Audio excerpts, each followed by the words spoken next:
로마서 1장 3절로 5절 합독하시겠습니다. 그의 아들에 관하여 말하면 육신으로는 다윗의 혈통에서 나셨고 성결의 영으로는 죽은 자들 가운데서 부활하사 능력으로 하나님의 아들로 선포되셨으니 곧 우리 주 예수 그리스도시니라.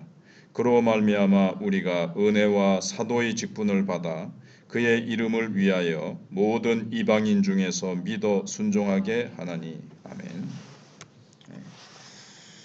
사도 바울은 로마서 서두에서 복음을 설명하면서 그 결론이자 절정으로 우리 주 예수 그리스도라는 칭호를 제시합니다. 이제 4절 끝이죠. 곧 우리 주 예수 그리스도시니라. 복음은 단순히 좋은 소식뿐만이 아니라 하나님의 아들에 관한 것이며 그 아들이 바로 예수 그리스도라는 사실을 선포하는 것입니다.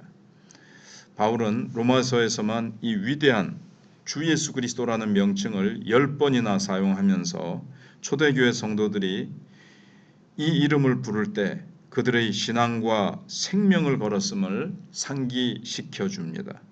당시 그리스도인들이 박해를 받았던 이유는 가이사가 주다 이렇게 세상이 요구하는데 그걸 거부하고 예수가 주라고 고백했기 때문입니다. 길거리 지나가다가 한 사람이 만나면 가이사는 주님이십니다. 그러면 그 말에 응답을 해서 맞습니다. 가이사는 주입니다. 이렇게 대답을 하고 같이 이렇게 얘기를 해야 되는데 그리스도인은 그럴 수가 없거든요. 주 예수 그리스도가 주님이십니다. 이렇게 고백했기 때문에 끌려가서 그리고 황제를 주라고 고백하지 않았다는 이유 때문에 여러 가지 박해를 받았습니다. 바로 주 예수 그리스도, 예수 그리스도가 주님이십니다. 라는 그 이름, 그 고백, 그 신앙 고백 때문에 거기다 생명을 걸었습니다. 왜냐하면 그 이름이 바로 생명의 주님이시기 때문에 그렇습니다. 그래서 주 예수 그리스도라는 칭호는 주님의 인격과 사역을 완벽하게 요약해주고 있습니다. 예수라는 이름은 자기 백성을 그들의 죄에서 구원할 자라는 뜻이죠.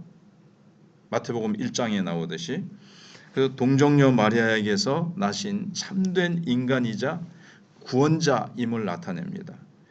그리스도는 메시아라는 뜻이죠. 히브리어로는 메시아고 헬라어로는 그리스도입니다. 뜻은 기름 부음 받은 자를 뜻합니다. 구약의 예언대로 선지자, 제사장, 왕의 직무를 수행하기 위해 하나님의 특별한 부르심을 따라서 구별되신 분이다. 이런 의미죠. 주님은 가르치시는 선지자이셨고 자신을 제물로 드린 하나님과 우리를 화목하게 하기 위하여 자신을 하나님 앞에 나아가 제사 드리는데 특이한 것은 자신을 제물로 드린 대제사장이셨고 또 만물을 다스리시는 왕이실 뿐만 아니라 하나님의 택한 백성들의 왕이십니다.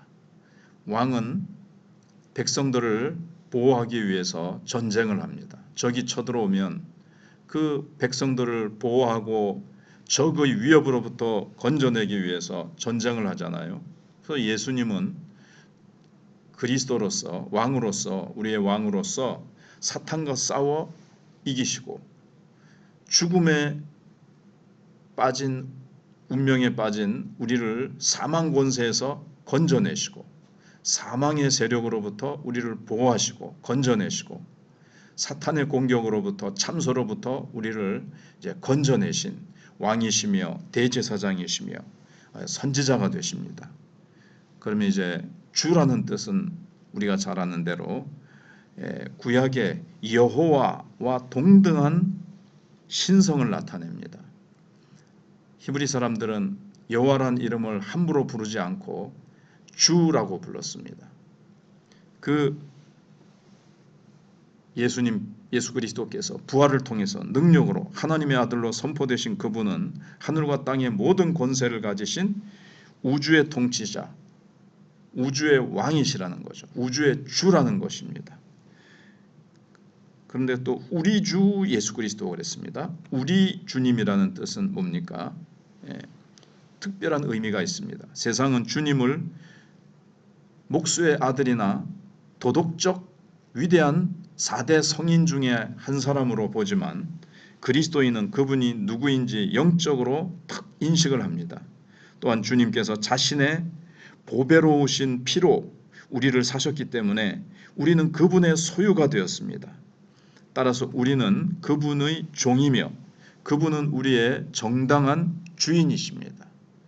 피로 값주고 피값으로 자신의 생명의 값으로 우리를 사셨기 때문에 우리는 그분의 종, 그분은 우리의 상전이요 우리의 주인이십니다. 우리의 모든 것이 그분의 소유가 되었고 우리가 그분의 소유가 되었습니다. 그래서 그분의 뜻대로 우리를 다 내어드리며 그분을 우리는 섬기는 것입니다. 근데 기쁨으로 섬기는 거죠.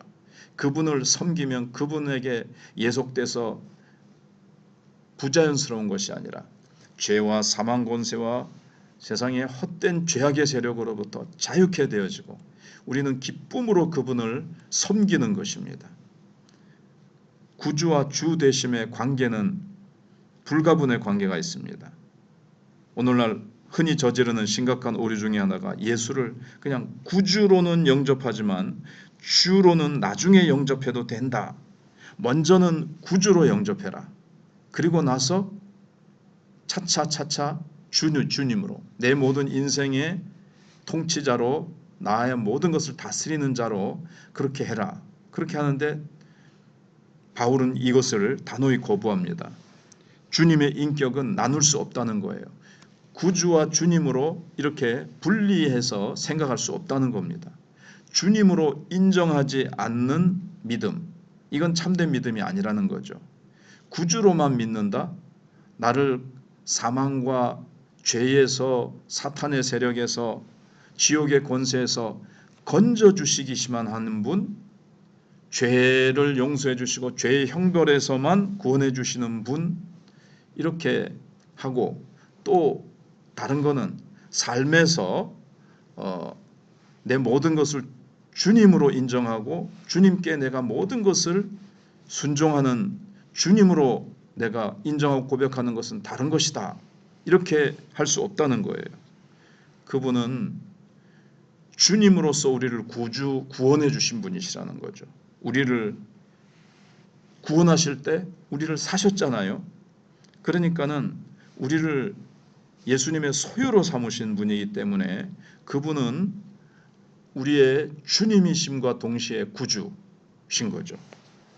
그래서 주님이 없으신 구주? 이것은 불가능하다는 겁니다. 그래서 우리는 믿음의 순종을 해야 됩니다. 바울의 사역의 목적은 모든 이방인 중에서 믿음의 순종을 이끌어내는 것이었습니다. 여기서 순종은 믿음 이후에 따르는 행위만을 뜻하는 것이 아니라 믿는 것 자체가 곧 하나님께 순종하는 것임을 의미한다는 거죠. 믿으면 구원받는다. 거기 그렇게만 딱 생각하는 것이 아니라 믿으면 무엇으로 믿었다는 겁니까? 주인으로, 만물의 왕으로 믿었습니다. 그 만물의 왕이신 그분이 우리를 구원하신 거거든요. 그래서 죄의 본질은 뭡니까? 하나님을 영화롭게 하지 않는 것이 죄의 본질인데 결국 불순종이고 하나님을 영화롭게 하지 않는 거죠. 죄는 단순히 도둑질하고 미워하고 죽이고 이런 도덕적인 타락, 그거는 죄의 결과고요. 죄가 나타난 증상인 거죠. 감기가 들면 콧물이 나고 기침이나 열이 나죠. 그런데 그건 감기가 들어서 그럽니다. 감기라는 것이 본질이잖아요. 죄의 본질은 하나님을 영화롭게 하지 않고 불순종하는 것이고 자기가 왕이 되려고 하는 교만이거든요. 하나님 음성 듣기를 거절하고 그분께 등을 돌려버린 반역, 이게 이제 죄의 본질입니다. 따라서 아무리 도덕적으로 착한 사람이라도 복음을 거부한다면 그는 여전히 불순종의 죄인인 것입니다. 믿음은 하나님께서 모든 사람에게 회개하고 아들을 믿으라고 명령하셨습니다.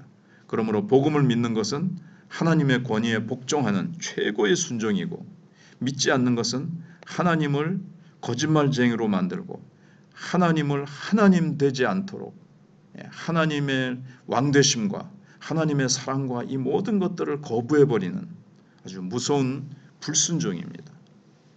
그래서 복음 전도는 단순히 사람들의 어려움과 두려움과 불안, 고통 이것을 해결해 주거나 행복을 주는 방편이 아니라, 복음 전도의 진정한 이유는 하나님께서 그 아들에 관해 증언하신 기록을 믿으라는 하나님의 아주 지엄하신 명령을 선포하는 것입니다.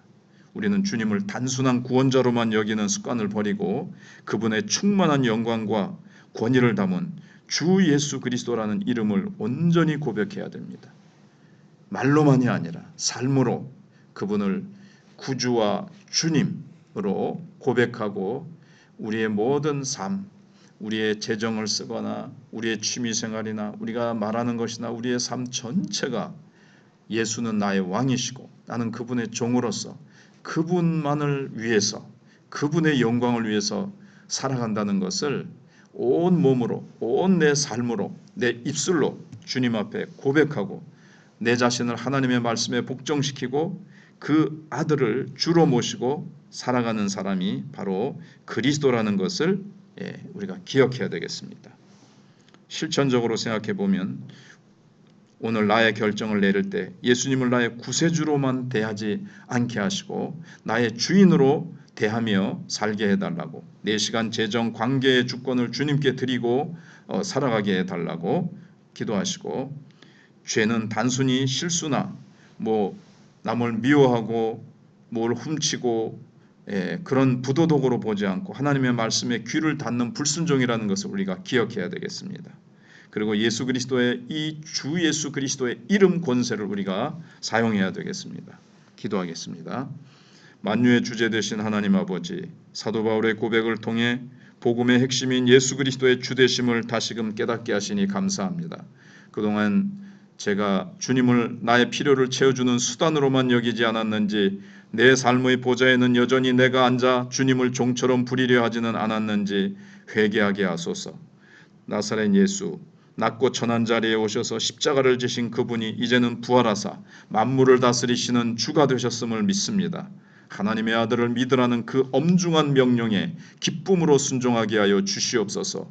내 감정이나 상황보다 하나님의 말씀을 더 신뢰하는 믿음의 순종이 우리의 일상이 되게 해 주시옵소서. 오늘도 우리 주 예수 그리스도의 이름 아래 머물며 그분이 값주고 사신 종으로서 주님의 뜻을 온전히 나타내기를 원합니다. 나의 나 된 것은 오직 주의 은혜임을 잊지 않게 하시고 세상 앞에 예수님이 주님이심을 당당히 선포하는 증인의 삶을 살게 하여 주시옵소서. 우리의 영원한 통치자 되신 우리 주 예수 그리스도의 이름으로 기도드리옵나이다. 아멘.